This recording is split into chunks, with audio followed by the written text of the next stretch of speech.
He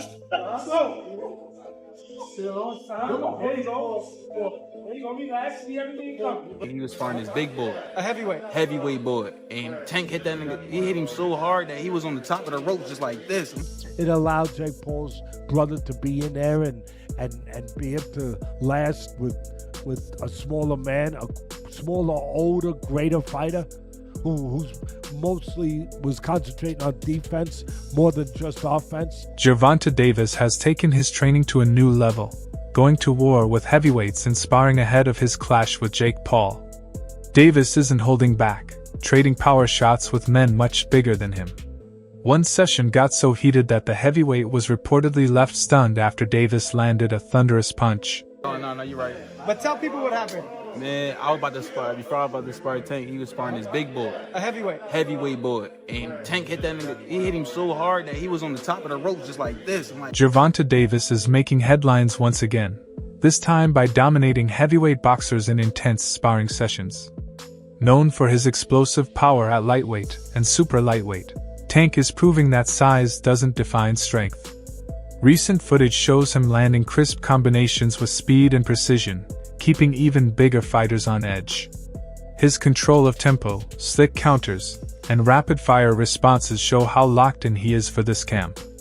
Every move highlights his focus on refining not just power, but also the stamina needed to deal with larger, stronger opponents. Something that'll be vital in his upcoming clash with Jake Paul. Look like you're playing pool with a short stick. Fall in between them, Kev. Punch when he punch, Kev. Punch when he punch. Punch when he punch. Yep. They ain't stopped flying. We slowed down. Now we're going to commence flying again. That's what we do. We reload and come back. Yeah, you ain't got to get close, Tank, because we know you're scared to get close. Get close, Tank. Keep rolling, Kev. All the way down the road. Come to me, baby. Despite the clear size gap between Davis and many of his sparring partners, Tank continues to push himself against fighters who heavily outweigh him.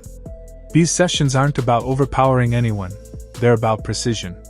He's mastering distance, controlling pace, and keeping his trademark explosiveness even when pressured by bigger opponents. His team shared that these workouts sharpen his timing and movement angles, crucial for countering Jake Paul's awkward, unpredictable style. Davis knows Jake's biggest weapon is size, so by testing himself against heavyweights now, he's stripping away that advantage early. It's a disciplined, confident strategy, preparing him for every situation once the bell rings. Clip of Gervonta Tank Davis releasing footage of him training and sparring with the heavyweight ahead of his showdown with YouTube sensation turned professional boxer Jake Paul that's set to take place November 14th in Atlanta, Georgia at the State Farm Arena. Tank Davis is 5'4" and he weighs in at 135. His last fight, he actually was 133 pounds. Jake Paul is 6'1" with a 76-inch arm reach, and he weighed in at 199 pounds his last fight. And fight before that, he weighed in at 224 pounds. Gervonta Tank Davis has a 67-inch arm reach. This is why this fight has to be ruled an exhibition and not a real professional boxing match, because no boxing commission would sanction it. Let me know what y'all think about this. As you see, Tank Davis is using and working on movement. Let me know. I'm gone. Peace. Former UFC star and fight analyst Chael Sonnen made it clear that Gervonta Davis carries the weight of boxing's credibility in this matchup. Sonnen stated that no matter how much attention Jake Paul has brought to the sport, it's now up to Tank to remind fans what real boxing looks like. For Sonnen, this isn't just another fight, it's a statement. Davis's goal is to prove that skill, timing, and years of ring experience outweigh social media fame. Sonnen said confidently that Tank's mission is to silence the circus surrounding Jake's career by letting his fists do the talking. A knockout wouldn't just be a win. It would be a message to everyone who's forgotten what elite boxing truly means. Just to let anybody know that's listening that it doesn't make any difference, that boxing is a real sport. My skills versus your skills, of which I have an abundance of and of which you have none of. My life's commitment and dedication versus a second or third or fourth thought in the world of priority on your list. And I used to believe those things. Now, I go back far enough in MMA that I've had my eyes opened a number of times. The fact that karate was so incredibly useless, or the fact that Jeet Kune Do was so incredibly useless, like these were not things that I would have bet on when I was in high school. As a wrestler at that time, I would not have assumed that I would fare well in a fight against somebody that knew Kung Fu. We had all been falsely led through Hollywood. Not through competition, not through sport, not through understanding of the game, but just through Hollywood. We were told that those guys were the most dangerous guys. So, we then eventually get up to Conor McGregor versus Floyd Mayweather, which had a weight discrepancy, but it was very small. I mean, I watched him weigh in, I want to say it was like 8 pounds. As fight week approaches, footage and reports confirm that Gervonta Davis has been sparring with heavyweight fighters in his camp. These sessions aren't light drills. They're full-force battles designed to push Tank beyond his limits. His trainers explain that the goal is to make fight night feel easier by exposing him to tougher resistance in training. The heavyweights force him to sharpen his defense, refine head movement, and learn to generate power efficiently against bigger bodies. Each round boosts his confidence, proving that even against stronger men, Davis's timing and precision set him apart.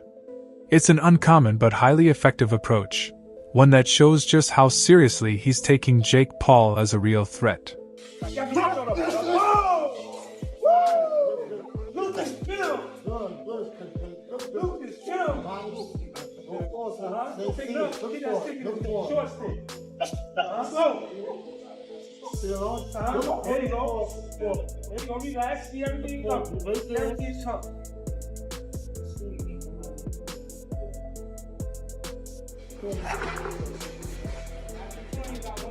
Renowned boxing trainer Teddy Atlas has spoken out, praising Gervonta Davis as one of the most powerful and skilled fighters in boxing today.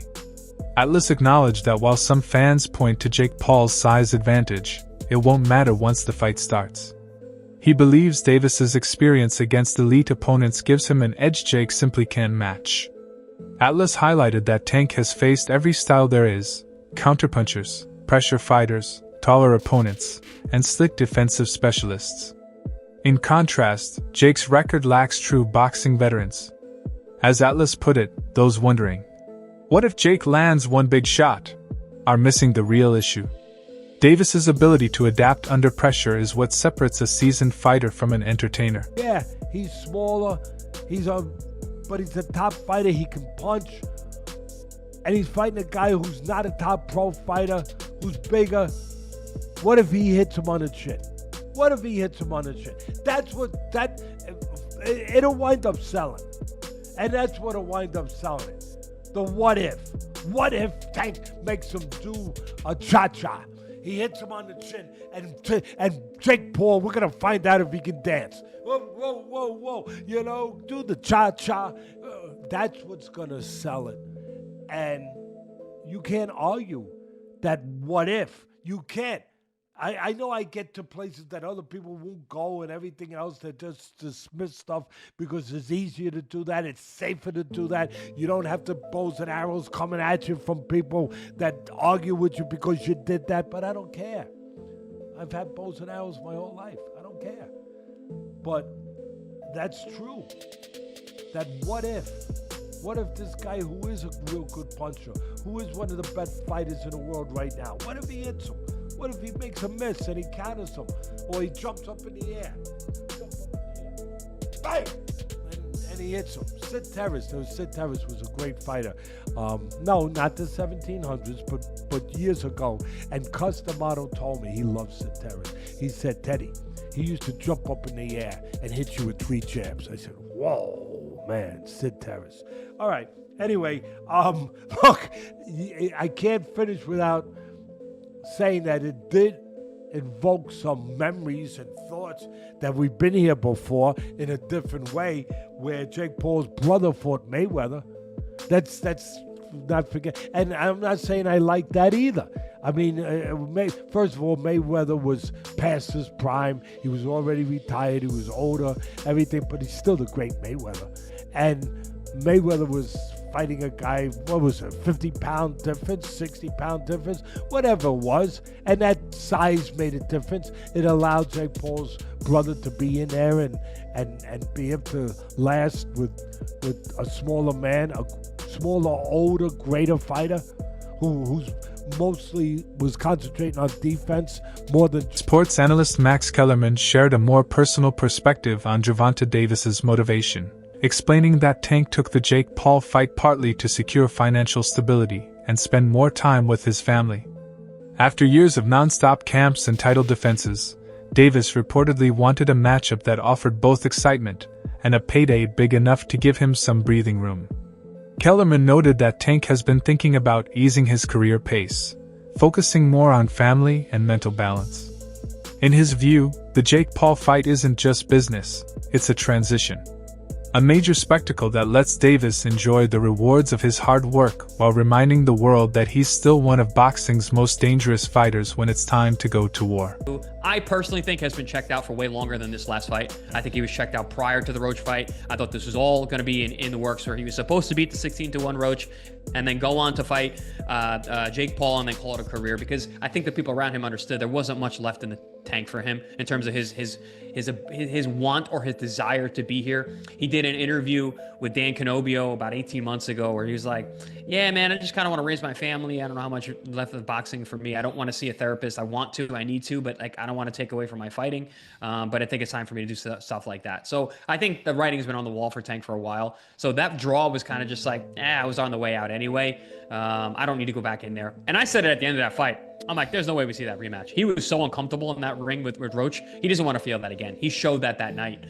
So I'm not surprised that fight's not happening. During the press tour, analysts Chris Mannix and Sergio Mora highlighted the stark contrast between the two fighters' personalities. Jake Paul, as always, took on the role of the showman, talking loud, hyping the event, and using his charisma to command attention. Gervonta Davis, meanwhile, remained quiet, calm in the verbal back and forth. Mannix noted that while Jake knows how to sell a fight, Davis knows how to win one. Mora added that Tank's silence isn't a weakness, it's proof of his focus. Both analysts agreed that when the lights dim and the talking stops, Davis's skill and power will do all the speaking that's needed. Try to egg him on and try to goad Gervonta Davis on. He's dealing with somebody that is not a quick-witted, thinker. He's not a quick-witted speaker. Tank Davis is explosive in the ring. He's fast and powerful in the ring. He's charismatic inside the ring when he's punching. But when you put a microphone in front of him, he's not articulate. He doesn't know how to quickly respond to people. He stutters a lot. He does more stuttering than talking. So Gervonta Davis in front of a microphone is not going to sell. So Tank Davis shouldn't be put in a podium like that. He should have speakers for him. He should have someone talking from him. He should have a mouthpiece. Tank Davis is not going to sell this fight. And Jake Paul knows it. That's the reason he kept throwing jabs at him. He tried to get Tank out of his shell. Tank's not quick verbally enough. He's not quick-witted. He's not quick with the tongue. So in order for him to sell this fight, he's going to have an adversary that can spit something back. Like, for instance, Chavez Jr., he didn't have that quick-witted a response, but he had the backing, he had the loyal following. And Chavez Jr., like many Mexicans, don't need to speak because they do all their fighting in the ring, and people know that. Tank Davis, I don't know, man.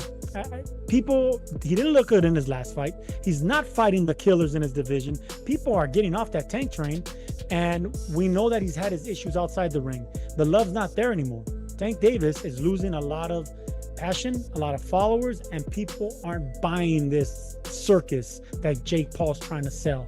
And I'm glad that people are getting off this train. The commission in Georgia got off this damn train. That's why they had to move this fight to Florida. Former world champion Tim Bradley revealed that Gervonta Davis had limited options before agreeing to the Jake Paul fight. According to Bradley, Tank initially pursued a rematch with Lamont Roach, but talks fell through. With few major fights on the table and mounting pressure from promoters, the Jake Paul bout became the most practical move. Bradley admitted that while some see it as a risky business decision, it also offers Davis massive exposure and a significant payday. He stressed that fans often overlook the behind-the-scenes factors, management decisions, timing, and network politics that shape these matchups. Still, Bradley believes theatricalized, Davis will seize the moment and remind the world why he's a world-class boxer. At all, but this is just my perspective, man. Tank had no other choice but to do this fight, man. He had no other choice. You know, he was in training for that Lamont Roach fight, and, you know, then the covers got pulled off, you know, and then this fight came about. You know, this is an inside thing, man. I swear, man, I'm telling y'all, this is an inside thing. You know, this is something that Al, PBC wanted Canelo to do, you know, because this is how they eat. This is how they gonna eat. This is how they gonna recoup, you know. As you know, PBC, they got no legs to stand on, man. You know, money going out, not enough money coming in. They got to spend their own bread, you know, for everything, you know, for everything. So, you know, they need money coming in. And their guy, Canelo, left. He with Turkey now. They wanted Canelo to do this fight. And now Tank is obligated to do this fight, man. Again, to save PBC. I promise y'all, man. I'm telling you. You know, Tank was already signed up to fight Roach rematch. He was already signed up, you know. You could just tell, man. I can tell, you know. Yesterday, listening to the press conference, I saw, like, I don't know what it was. It was something with Jalen Love, and it's like a secret. I don't know what that is. After the press conference, some fans began questioning whether Gervonta Davis was truly invested in the Jake Paul fight. Observers pointed out his calm demeanor, distant look, and lack of reaction to Jake's provocations. While some saw it as laser focus, others took it as indifference. The noticeable size difference between the two also sparked debate over fairness and competitiveness. Many expected Tank to be more vocal, but instead he appeared composed and zoned out, likely conserving energy for fight night. Those close to him insist discipline. It's all part of his mental preparation, refusing to waste energy on theatrics that don't win fights. Legitimately cooked Gervonta Davis in that press conference, and I really don't know how to feel about that. And to be honest with you, I still don't understand how boxing even allowed this to be made. Like, I don't. Like, dog, this is not an overstatement. Like, literally one of the core pillars holding up boxing is this literal, like, fake superiority complex that they have over literally every other combat sport. Despite literally being the least effective main combat sport there is. Brother, kickboxing, Muay Thai, Brazilian Jiu-Jitsu, wrestling, brother, I put judo over I put boxing. In terms of practicality of combat, oh yeah, 100%. Brother, if Jake Paul makes it competitive against Gervonta Davis, I'm looking at this like, brother. Oh, well, weight difference, brother. Gervonta Davis has been training his entire life. I'm sorry, bro. It's bad enough that the fact that if this was under any other combat sport, this would literally be like one of the most one-sided matchups of all time. And it wouldn't be in favor of Davis. No, dog, if you did this under an MMA rule set, oh my gosh, bro, Paul cooks Gervonta. It's not close at all. Like round one finish level. Like, understand this, Gervonta Davis versus Jake Paul is taking place in literally the only combat sport where Davis should win. I'm still shocked that they allowed it to be made. Because, like, there's no upside. If Jake Paul beats Gervonta Davis, now we're kind of looking like, wait a minute. What? Like, brother, don't forget. I still think it's a horrible look that Tyson Fury couldn't finish Francis Ngannou. That is so bad. Well, Francis Ngannou's a great boxer. Francis Ngannou, no joke, is one of the worst boxers to ever be in the UFC. He just has absurd power. No, look at the technique of Francis Ngannou. It's not that good. It's carried by power. Like, going into it, like, I'm hyped, but it's also, I'm looking at this like, bro, Gervonta has to. While Jake Paul has often been accused of exploiting boxing's traditions, some critics have now shifted their focus to Gervonta Davis. They argue that by accepting this fight, Tank is legitimizing the influencer boxing trend he once dismissed. Fans who wanted to see him face top contenders feel let down, viewing the matchup as more spectacle than substance. Others, however, defend his choice, noting that boxing has always balanced sport and entertainment. For Davis, this is about controlling that balance, proving that even in the he dismantles Jake Paul, it could turn the criticism back on his doubters and restore respect for real boxing amidst the showmanship. Paul is not the problem with boxing, Tank Davis is. Jake Paul's doing exactly what he's supposed to do. He's a Disney Channel kid, YouTube star turned boxer. Of course, he's gonna make these stupid spectacle matchups. He doesn't care about his career, his legacy, or the sport. Meanwhile, we have Tank Davis, the heir apparent to Floyd Mayweather and Adrian Broner, who has real talent, and if he was actually consistent in the ring and was willing to get in with some of the best fighters in the world, he could be top 3 pound for pound best fighters in the sport. But instead, Tank just wants to hold up his division for 5 years and make a mockery of the sport, especially with this. That's it for today's video. Stay tuned, and until next time, peace.